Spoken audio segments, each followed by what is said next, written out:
Hello and welcome back to my channel. It's been a while since I've recorded some of the Financial Modeling World Cup cases, and so I thought in order to get some more practice with these again, I have a little bit of extra time. I am going to try to record these. I'm going to start with the speeded up case from stage 5. Now, if you've been regularly watching my channel, you've probably noticed that I've been jumping around a lot with these Financial Modeling World Cup cases. There's a few reasons why I want to do stage 5 today.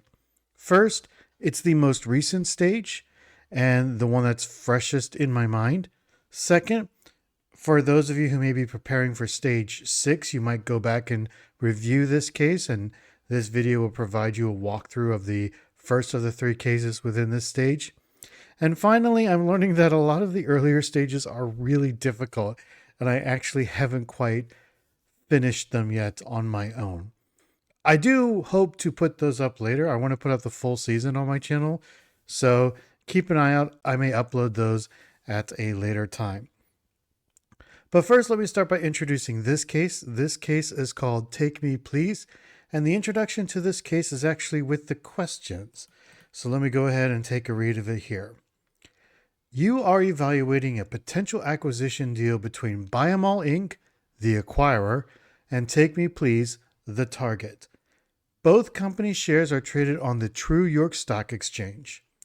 The recent share prices are $123.45 for the acquirer and $54.32 for the target.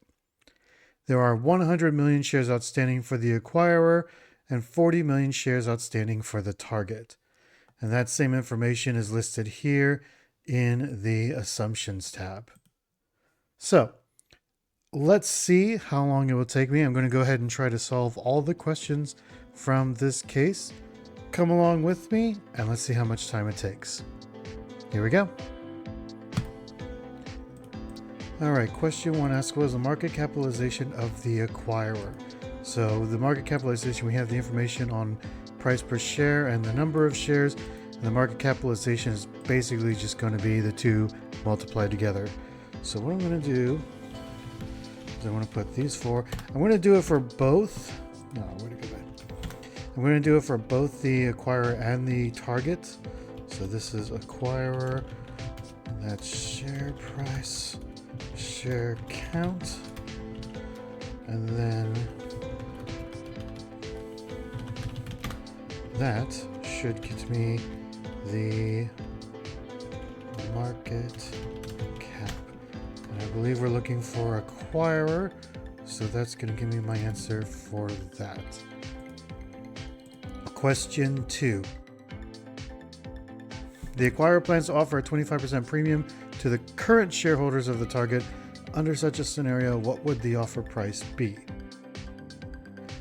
All right, so that's the actual market cap. We're going to add the premium, which is going to be 25% offer price times 1 plus that. So that's the total offer price. And then we're looking at per share, right? Price per share.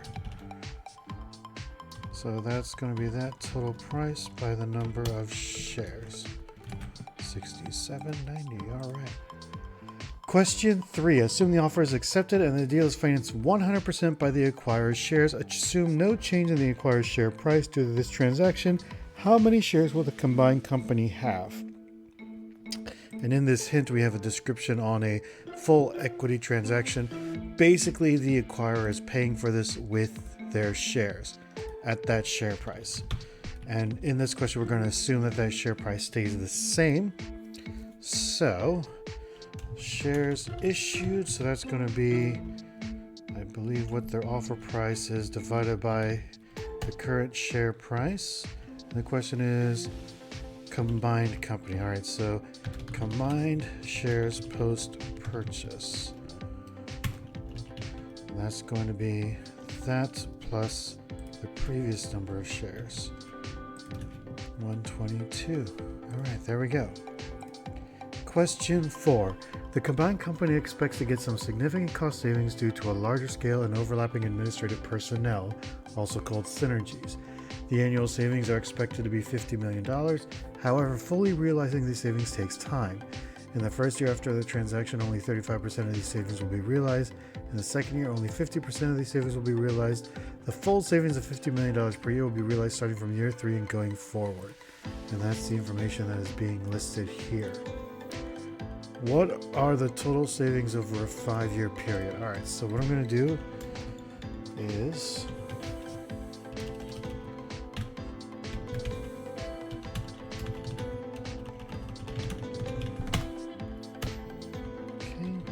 so it's going to be 50 times these percents for 1, 2, and 3, and then 4, 5 is going to be the same as 3. So that should be the total for the 5 years, 192.5. Question 5. What would the answer to the previous question be if you apply a 7% inflation rate to the $50 million annual savings? Assume that inflation kicks in every year on January 1st, starting from year 1. Okay, so we're going to add inflation index. This is going to be 1 point. Actually, let's make sure we reference that for 5 years there. And then the total cost savings accounting for inflation would be that 244.27. There we go. Question 6. Fast forward 5 years, the combined company's net profit for the fiscal year is $1 billion. If the deal didn't go through, the acquirer has a standalone company could have earned a total of $750 million in the same year. Was the acquisition a good deal for the shareholders of the acquirer? Hint, you need to compare earnings per share in both scenarios. All right, so let's see here. Combined alone. We're going to look at earnings first, and these are going to be the earnings there. Number of shares. So the combined company has that many shares. The acquirer alone has 100 shares. EPS then would be those two numbers. Okay. So looking at that, the combined company is better. And then looks like the answers are looking at percentages. So percent difference. So we're going to look at, so that's the total difference divided by, we're looking at comparing to a loan.